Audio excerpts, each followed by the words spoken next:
E aí, galera, eu tô aqui com o Ivan Júnior, tenho o prazer de receber Ivan Júnior aqui, que veio de Maricá nos visitar. E a proposta é que a gente consiga conhecer um pouco mais o Ivan Júnior e perceber se esse processo mesmo, se a jornada 24 do Novo realmente filtra e traz os melhores caras de todas as regiões para a nossa nominata.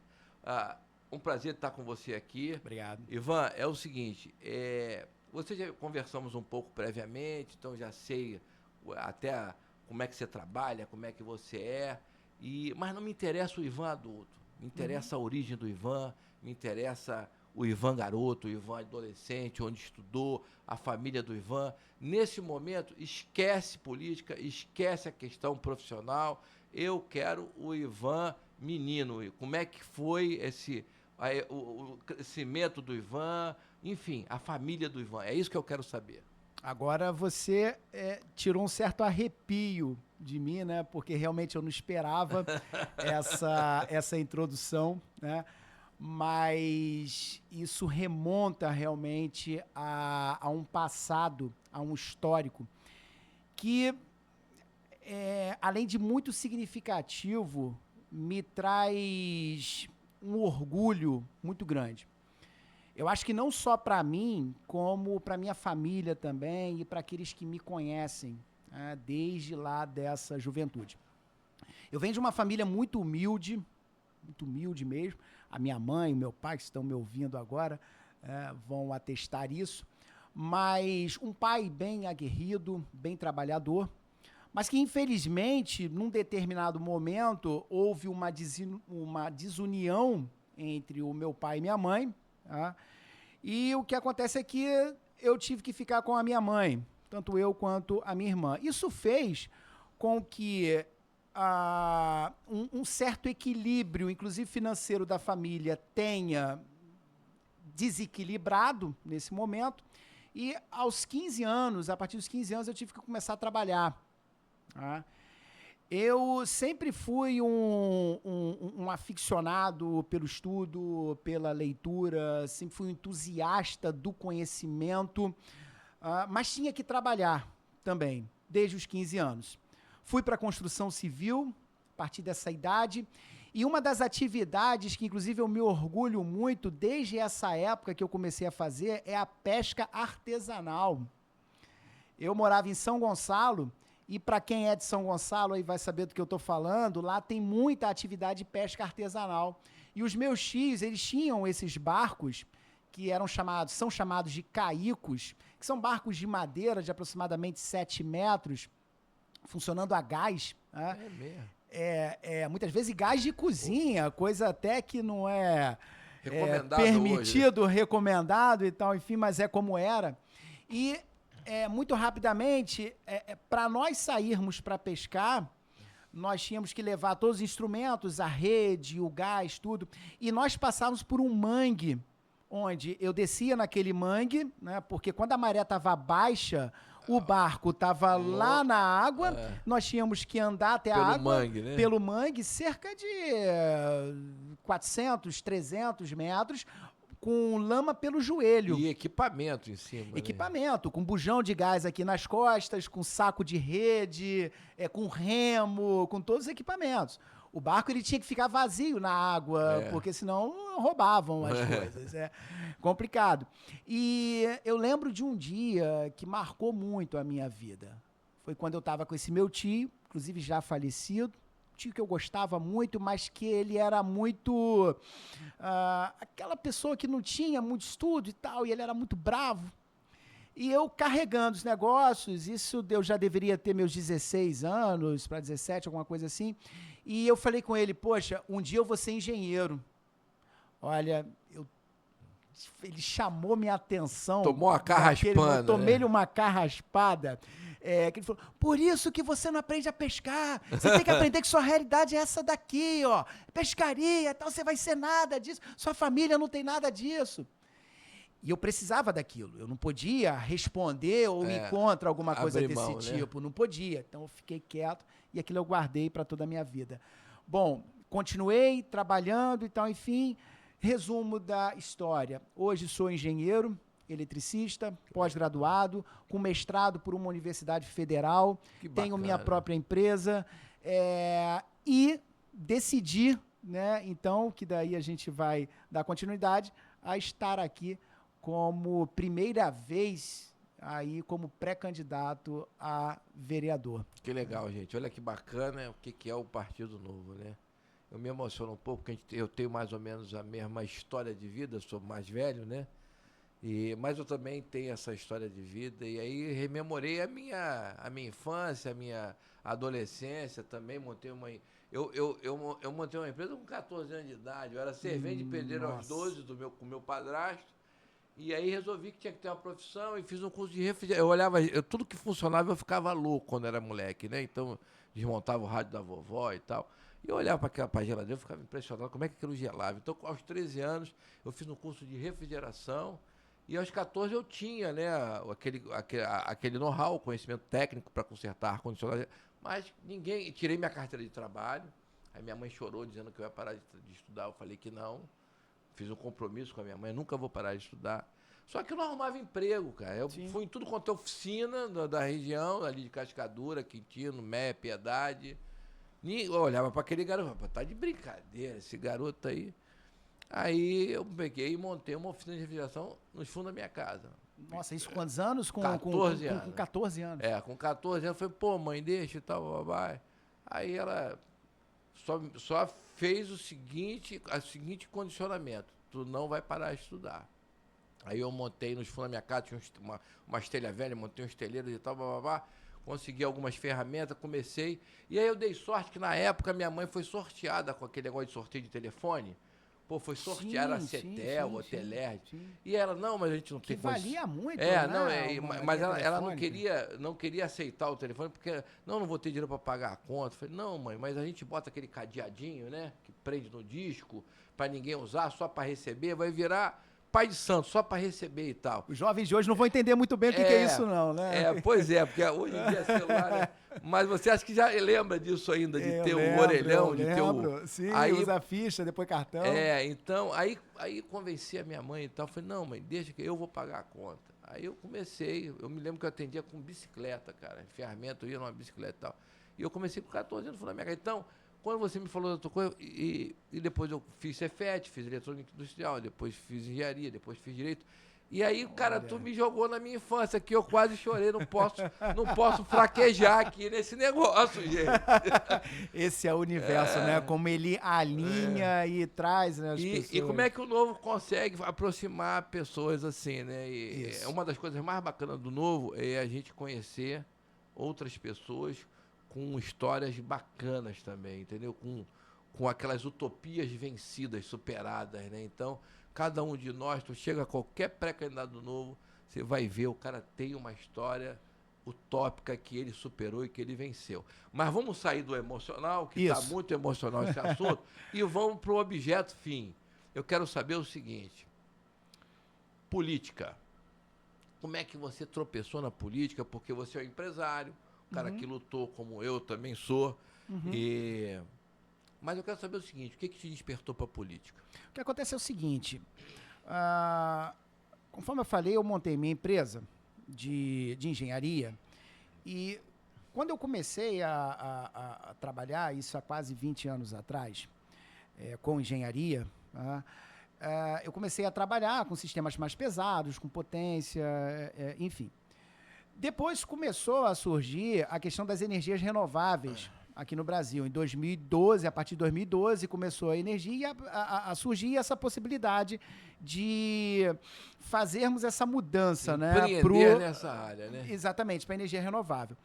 Fui para a área, foi inclusive quando eu fiz a pós-graduação, quando eu fiz o mestrado. Primeiro eu fui lá em São Paulo fazer um cursozinho e tal, depois fiz a pós-graduação, o mestrado, e comecei a trabalhar efetivamente com energias renováveis. Aquilo, eu que sempre fui também um entusiasta da sustentabilidade, das energias renováveis, quando veio essa possibilidade de transição energética, e quando eu montei, eu lembro disso também, já uns 10 anos atrás, quando eu montei o meu primeiro gerador fotovoltaico renovável, aquilo para mim parece que era uma missão que eu estava desenvolvendo ali. E é. uma missão de vida, porque é um legado que eu vou deixar para as minhas gerações, para os meus filhos.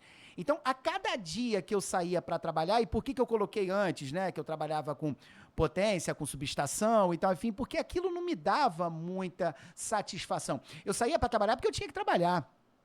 Mas a partir do momento que eu comecei a trabalhar com energias renováveis, a cada dia que eu saía e eu via o sol nascendo, aquilo para mim era, poxa, aquilo dali é a fonte de energia que alimenta hoje o meu trabalho, os meus funcionários, a mim, enfim.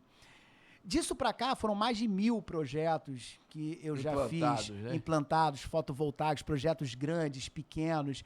E quando foi no ano passado, em 2023, em conversa com família, com amigos, com apoiadores, clientes, inclusive, eu vi que eu poderia fazer mais. Olha, eu tenho potencial, né? Os meus apoiadores, famílias também falavam para mim, você tem potencial, por que você não faz mais para uma construção da sociedade? E eu vi que isso era possível, isso era legal, isso não tinha vindo ainda à minha mente. Eu sempre gostei de política, de filosofia, da história da política, como ela nasce lá na Grécia, enfim, sempre gostei e falei, poxa, é isso, então eu posso fazer. Então houve uma influência, na realidade, daqueles amigos mais chegados, a esposa, a família. Exato. E um despertar interno também, né? Sim, do que eu podia fazer mais pela sociedade, pela minha filha, eu tenho uma filha de 13 anos, pela minha geração, enfim, né? Então não era só trabalhar no campo de energias renováveis, mas eu podia fazer muito mais. E a ferramenta que poderia me dar isso, que pode me dar, é a política. Legal, muito legal essa resposta, muito bacana.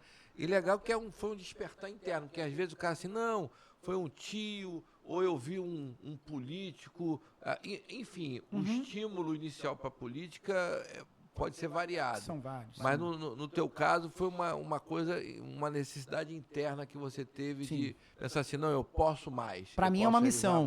Para mim é uma missão. É uma missão. Então vamos para frente. Vamos para o próximo item, né? Vamos lá. Pô, legal a saber como a política nasceu de dentro dele, como é que isso aflorou e começou a tomar conta da atenção dele. Mas e o Partido Novo? Como é que você tropeçou no Partido Novo? Como é que tu se encontrou? E como é que foi esse processo do Partido Novo? Muito engraçado isso, e eu fico cada vez mais assim agora no momento ansioso, né, para as suas próximas perguntas, porque realmente são perguntas assim bastante pertinentes, né? Eu estava num almoço na cidade de Cabo Frio com um amigo e um irmão, para quem está me ouvindo vai saber por que eu estou falando irmão, um irmão meu, tá? Não de sangue, tá? E eu falei com ele, isso no ano passado, 2023. Poxa, eu estou conversando, então, enfim, eu vou entrar para a política. Ele falou para mim, eu não me esqueço disso. Falou, ó, se você vai entrar, entra para o Partido Novo. É mesmo? Vamos falar o nome dele aqui, cara. Ele falou assim, o Alan. Aí, Alan, um abraço para você, meu amigo, meu irmão. Entra para o Partido Novo. Isso foi num sábado. Na segunda-feira, eu estava fazendo a minha inscrição e tal, enfim, a minha filiação no Partido Novo. Tá? Bom, dentro disso, ainda, eu não sabia, inclusive, como era o processo do Partido Novo, eu tive um convite para ir para o PL. Tá? E tive um convite, aceitei o convite, porque até então eu não tinha recebido ainda nada do Novo, e comecei a participar de reuniões lá em 2023 do PL.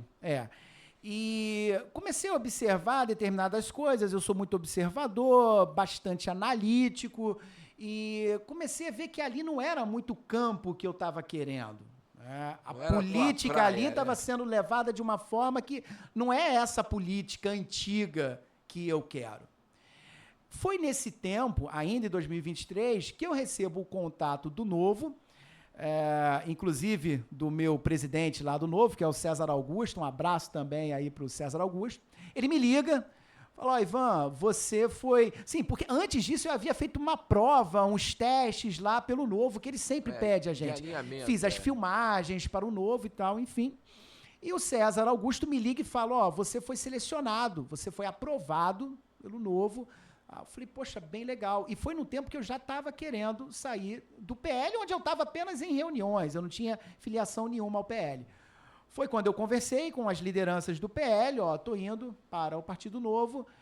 Isso foi no final de 2023, onde eu estou, desde então, cada vez mais me surpreendendo com as propostas, com a filosofia, com o modo de fazer política que o Novo faz. Muito legal, né? E agradeço aí ao teu amigo o Alan, ter te dado essa dica. Alan Costa. Pô, olha a dica que tu deu e ele tem que agradecer e trazer esse cara pro campo de batalha, né? Muito legal isso. E vamos caminhar agora. Vamos lá. Agora é o seguinte, nesse momento agora, eu quero saber o seguinte, pautas, o que te move, o que te comove, o que te traz, o que te influencia, as pautas que você pensa assim, pô, eu quero entrar pra política, descobrir o partido que eu quero, que é o Novo, e eu quero defender essas causas. O que move? Popó, eu vou sempre defender o futuro da nossa geração, o futuro do nosso planeta. Essa é a área a qual eu me especializei, e eu sei da importância que é esse momento para todos nós, para a população.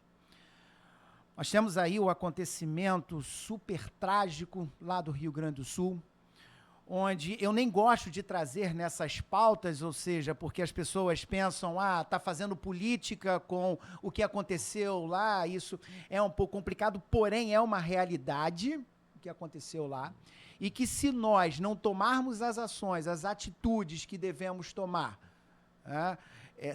chanceladas pela ciência, isso vai tornar a acontecer e será cada vez mais frequente. Exatamente. Então, a pauta que eu defendo é da sustentabilidade. Eu sei que na política, e ao qual o cargo que eu estou como pré-candidato, que é a vereador, muito se fala, e são assuntos realmente relevantes, mas saneamento básico, asfalto, transporte, segurança, saúde, educação, óbvio, tudo isso é um conjunto que forma uma sociedade e dá qualidade de vida para uma cidade. Mas o que eu vejo muito pouco acontecendo, isso a nível de todas as cidades do Brasil, é a importância que as cidades estão dando para o assunto da sustentabilidade. E o que nós devemos entender como seres humanos é que o problema ou a responsabilidade não é das grandes indústrias apenas, das grandes fábricas, das grandes locadoras de veículo, das empresas de aviação, do governo federal em querer defender a Amazônia, a Mata Atlântica. Tudo isso tem que existir, está pautado. Porém, todos nós, como pessoas físicas, como pessoas individuais, e também um pouquinho mais acima, as cidades têm um papel importantíssimo, fundamental e que significa vida para a nossa geração nesse processo. E o problema que existe é que, às vezes, eu não sei o que eu tenho que fazer. Qual a ação que eu tenho que tomar para combater o aquecimento global? Eu não sei, muitas vezes por falta de informação. E essa informação, que ela pode vir da educação de base, isso é responsabilidade a um nível de política, de governo falando, começando pela cidade. Pelo município, exatamente. Pelo município, pela prefeitura. E ainda mais como exemplos. O que eu vejo que isso é de fundamental importância, porque não adianta, como eu falei, eu tenho uma filha de 13 anos, e ela agora, inclusive, está em período de prova. Então, ela recebe as provas lá de ciência que fala sobre aquecimento global, que fala sobre sustentabilidade, energias renováveis, enfim. Mas a criança, o jovem, quando ele, ou melhor, estuda qualquer coisa para poder passar numa prova, muitas vezes ele não aprende aquilo. Ele faz como obrigação, aquilo para poder passar, né? Na prova. Agora, o ser humano, ele aprende muito mais por exemplos. Aprende muito mais por viver uma determinada situação. Então, né? de certa forma, também tu se preocupa com a questão da tua filha de ser um exemplo para ela. É isso que eu estou entendendo. De você, não só uma questão educacional, mas de servir de exemplo para tua filha dentro daquilo que você faz. Porque o que eu percebo é o seguinte, aqui eu acabei indo para a Universidade de Engenharia de Campinas e fiz um curso de fotovoltaica, que foi quando eu me interessei Olha que e tal. legal, sim. Eu acabei participando da primeira instalação, né, disso, do nosso Nobreak Solar. Nós E temos aquilo, bastante algo em comum e mesmo, hein? aquilo me deu uma satisfação de ver, não, pô, quantas árvores eu vou evitar e tal. Então, eu sei que o ser humano, ele impacta o meio ambiente de uma forma muito violenta, mais do que qualquer outro animal, né? Carro, enfim, poluição sonora, poluição de esgoto e tal. Lixo. Lixo, então, lixo sólido, lixões. E a gente é muito ruim, né? O ser humano é muito ruim pro meio ambiente. Então, mitigar isso, ou pelo menos ter consciência disso, né, Ivan? É muito importante para todos nós. Ter uma atitude, pelo menos a gente perceber o quanto nós, seres humanos, impactamos isso. E tentar diminuir ao máximo isso. Exato, Então, exato. eu quero que tu continue o teu discurso, quer dizer, pelo que eu entendi, a tua principal pauta é essa, então. É a sustentabilidade. Embora você saiba que, como vereador, Sim. existem outros aspectos Sim. a serem contemplados dentro de um Sim, mandato. sim. Que agora faz parte do próximo caminho, tá? A próxima pergunta vai ser o seguinte.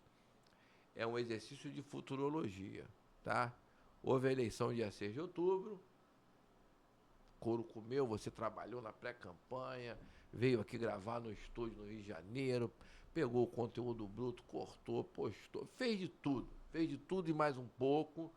E aí, no dia 5, você está morto, trabalhou até o último minuto que a lei permite, né?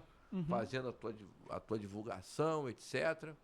Dia seguinte, tu deu uma percorrida, votou, depois do almoço não aguentou de cansaço e apagou. Apagou. Fechou as urnas ali 18 horas, aí 8 horas da noite tua mulher te acorda. Cara, tu não vai... Ivan! Porra, cara, tu tá eleito, bicho. Somou aí, na proporção do Partido Novo. Porra, tu tem uma cadeira, cara. E aí? Aí a pergunta é essa. Tu tá eleito, tu tem a cadeira. Formação de gabinete, como é que vai ser esse perfil? Você vai estar recebendo projetos, sendo metralhado por outros vereadores com outros projetos. Existe um trabalho importante também em relação ao executivo de fiscalização. Como é que vai ser o Ivan na hipótese de ter uma cadeira em Maricá na Câmara de Vereadores? Eu acredito que vai continuar sendo o Ivan profissional, que eu sempre fui. Quem vai trabalhar comigo, hoje eu tenho até alguns nomes, já, né, que eu não tenho nem como revelar aqui, mas já tenho alguns nomes que inclusive estão trabalhando já hoje comigo, né, já ajudando, mas obviamente serão pessoas capacitadas. Pessoas técnicas, pessoas qualificadas, né? Pelo menos para formar a minha equipe, que vai ser uma equipe tanto que vai trabalhar direta como indiretamente, né? Comigo. E eu estou no partido, que é o partido ao qual eu me identifico realmente e que nós sabemos que é um partido que não faz negociação, que na verdade é de valores inegociáveis. Então, aqueles outros, seja de partidos de oposição, qualquer coisa que venha conversar, vai ter que conversar com o partido, com a equipe, e com certeza vai ter que se ajustar às nossas metas. Interessante isso. Eu não sei se você sabe, mas no Partido Novo existe um departamento de apoio ao mandatário para aquele mandatário que se elege e que nunca se elegeu antes. Então, a gente... Quando esse pré-candidato vira candidato e acaba se elegendo e ocupa o mandato, ele pode também pedir suporte ao nosso departamento de apoio mandatário, no sentido de formação de gabinete, enfim, pegar aqueles vereadores que já estão, né, há mais tempo rodando. Algo que mostra como o Novo é diferenciado. Para dar um apoio naquele momento inicial ali da formação do gabinete e tal. Então, fica tranquilo. Hélio Seco, que você conhece bem. Ótimo, uma pessoa muito qualificada. Muito qualificado. Também da área ambiental, né? Da área ambiental, né?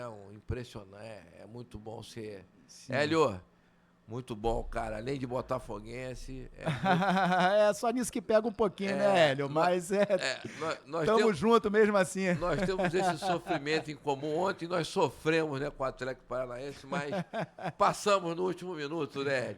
Um abraço, eu não sei se você está no Rio. Ontem tinha uma reunião remota, ele estava no interior, eu estava no diretório estadual. Então, onde tiver, Hélio, o Hélio trabalha muito. Estou aqui com um camarada que está nessa luta contigo aí de preservação do meio ambiente. Cada placa que esse cara instala, ele está ajudando um pouquinho. Sim. São mais de 1000 projetos, são 10, 12 anos de atividade. Eu imagino que ele já contribuiu bastante e vai continuar contribuindo nos 2 campos, porque mesmo com a cadeira não vai abandonar a atividade profissional, né? Vai manter a empresa. Sim, obviamente. Foi muito legal. Sim. Então, vamos caminhar agora? Vamos lá. Então, já sabemos que o gabinete vai ser altamente técnico, vai contar com o apoio do Dan, vai aproveitar aquele material humano de alta qualidade que ele já tem, de confiança que ele tem. Estou muito satisfeito com essa tua resposta. Obrigado. Próximo exercício é o seguinte, futurologia também. Aconteceu a eleição, da mesma forma tu estava cansadíssimo, e tu apagou de tarde, e de repente, na soma dos votos, faltou 138 votos para o Ivan Júnior pegar a cadeira. De repente, até um colega seu pegou, né, esporadicamente, e você ficou ali como primeiro suplente, mas por uma questão mínima, você não foi. Qual é a postura do Ivan? A resiliência do Ivan? 2026 tem 70 cadeiras para estadual, tem 46 para federal, tem 2 para o Senado, tem para governador, tem 120 cadeiras disponíveis em 26. Qual é a postura do Ivan? Ivan vai continuar batendo de frente, lutando, Ivan vai dar uma descansada, vai esperar para 28 tentar a vereança de novo. Qual é a cabeça do Ivan? Tem disposição para vir de Maricá para o Rio numa situação de estar numa Assembleia Estadual? O que vai ser o posicionamento do Ivan pós-eleição, caso ele não pegue a cadeira em Maricá?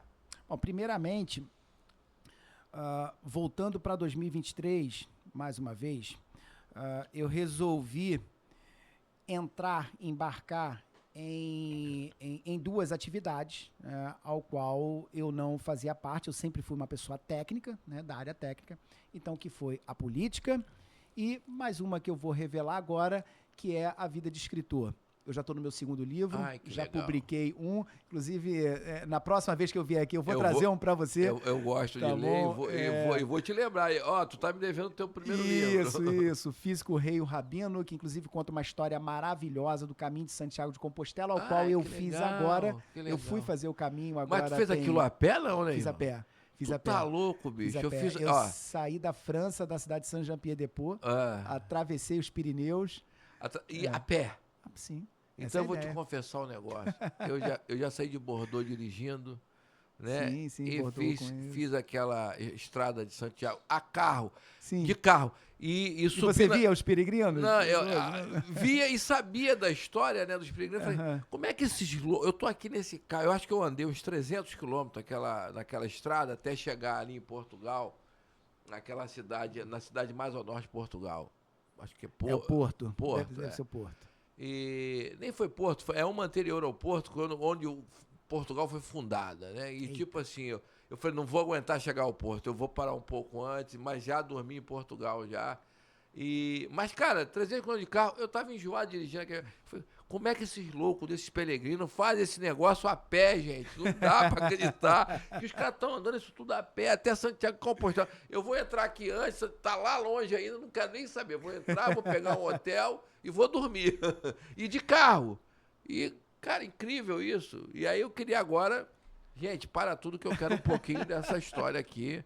Como é que foi isso, cara? Bom, isso eu acho que rola um novo podcast depois, né? Pra isso tem muita história realmente pra contar. Então, olha só, já tá no compromisso. Pronto, aí. Vai ter um compromisso. Não vou cortar, não vou quebrar o protocolo. Tá no compromisso de vir só pra essa história. Combinado. De Santiago. Combinado. Eu vou contar. E nesse momento eu trago o livro. Tá legal. Então tá combinado. Ó, gente, aqui, ó, tá gravado, tá combinado. A gente vai gravar sobre essa Via Crucis de Ivan no caminho de Santiago de Compostela. E eu vou falar sobre a minha também, que foi de carro, que eu achei muito difícil de carro, tá, gente?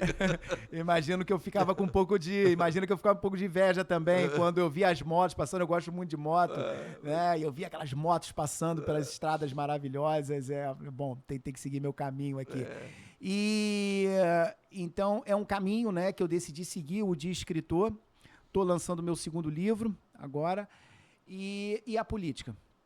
Então, mesmo que isso aconteça, nós estamos aí numa guerra para poder vencer ou perder.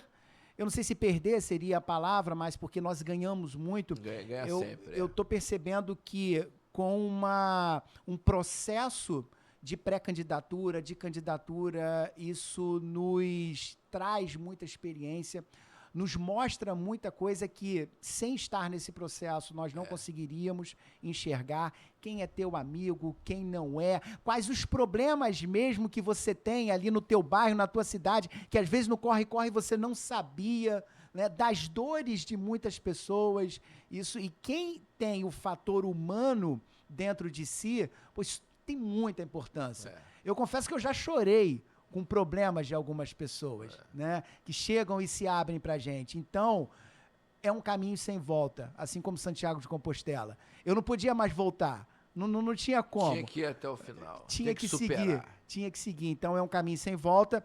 Mas qual vai ser o próximo projeto? Eu penso, sim, na Assembleia.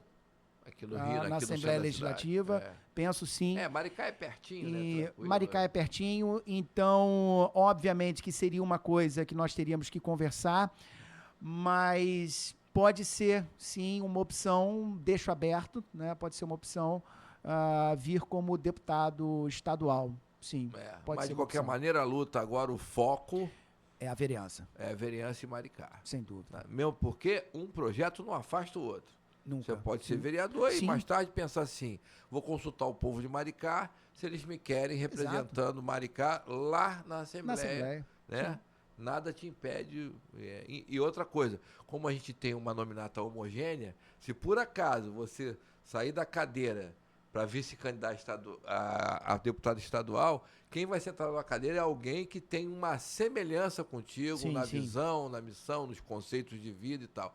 Até isso... o eleitor do Novo tem essa vantagem de saber que se esse cara, de repente, por algum motivo qualquer, porque foi convidado para alguma atividade, né, ou quis participar de uma outra eleição, ele sabe que o suplente dele está igualmente preparado, tem igualmente posicionamentos muito semelhantes e vão defender causas importantes e interessantes baseada no conceito e na missão que o Novo prega.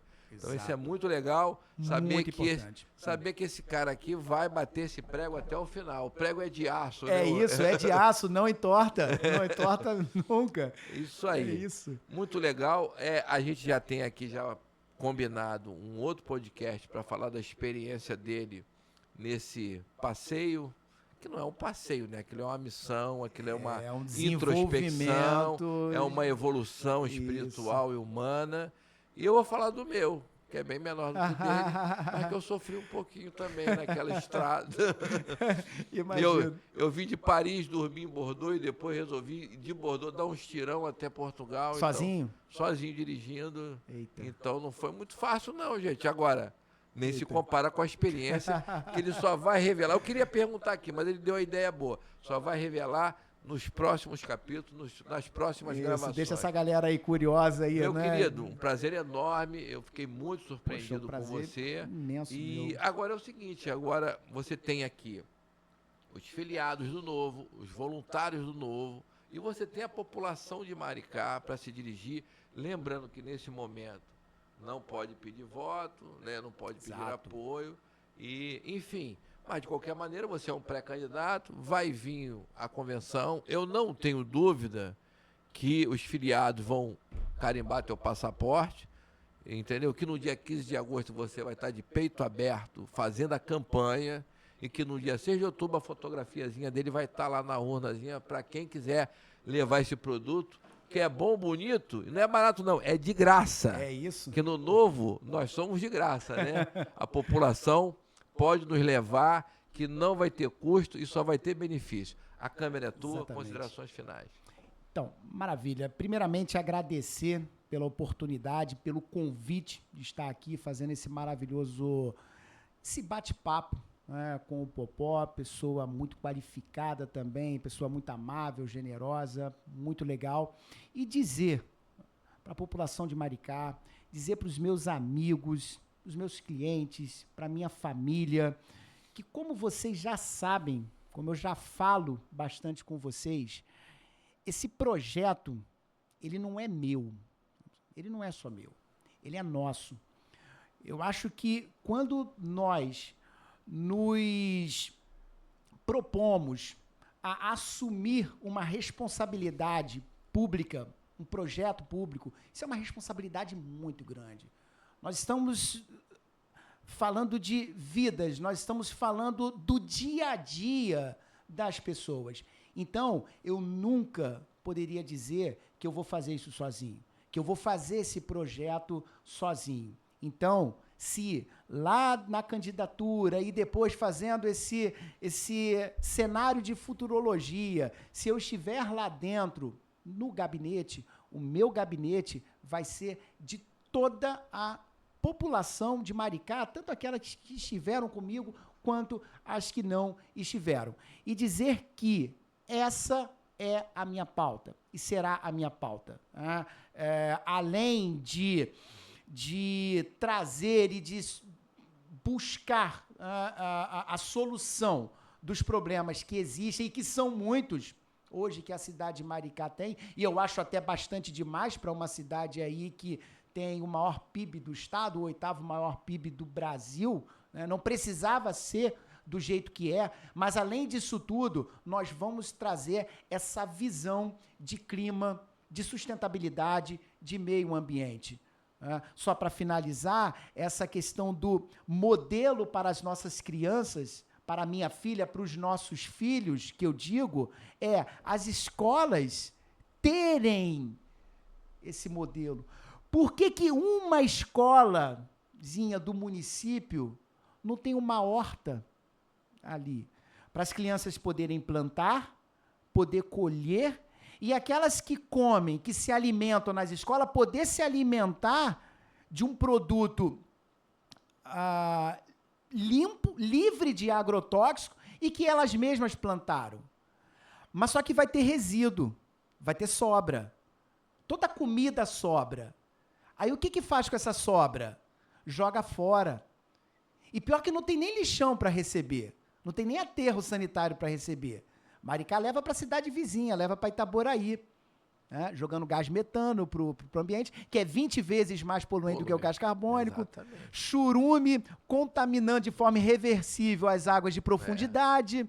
Né? Lençol freático, né? Lençol freático e aqueles lixões. Agora, por que esse resíduo do alimento que foi plantado na escola, ele não vai para um biodigestor dentro da própria escola e vira o gás para poder cozinhar aquele próprio alimento? Isso é economia circular.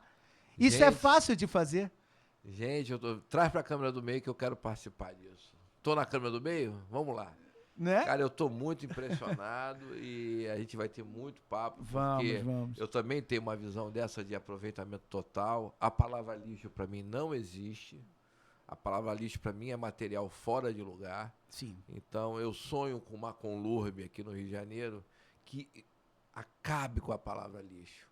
Lixo é um material fora de lugar, que tem algum tipo de utilização em algum lugar, em algum momento, mas que está ali acumulado, sendo subjugado à própria sorte, contaminando o meio ambiente, contaminando o lençol freático, um subsolo, né? Enfim. O metano é um absurdo, né? Você jogar metano na atmosfera. Olha que pode ser um próximo podcast esse também, cara, né? a gente vai brincar muito com o Ivan Júnior aqui, mas a gente vai brincar falando de coisa séria, porque a gente pode dançar a noite inteira, de manhã não se alienar nem se esquecer. Oswaldo Montenegro que escreveu esse verso, e eu estou muito feliz, Ivan, estou muito satisfeito eu também. De ter tido essa conversa contigo, porque eu sou um um calouro de 60 anos de idade. E eu adoro aprender alguma coisa. E esse contato, essa reunião, essa conversa me ensinou muito. E eu estou aqui muito satisfeito de ter aprendido um pouco mais contigo. Foi um prazer ter estado contigo esse tempo todo. E eu espero que a gente volte, que a gente converse mais vezes. E quero te visitar no teu gabinete lá, vou lá tomar um café contigo. Eu faço questão. Faço questão. Estarei lá te dando as boas-vindas, pedindo para você, cara, agora é o seguinte, agora é contigo, tá tudo gravado lá no podcast. Isso. E eu vou te cobrar. Vamos colocar em prática. Tem uma vantagem para quem é filiado do Partido Novo e para quem é eleitor do Partido Novo. Os nossos futuros mandatários têm a noção que eles são nossos representantes, que eles são mandatários e que o mandante é o povo, é o eleitor que o elegeu. Foi um grande prazer, tamo junto. Muito obrigado. Só marcar e vir, tá bom? Valeu, até a próxima. Obrigado.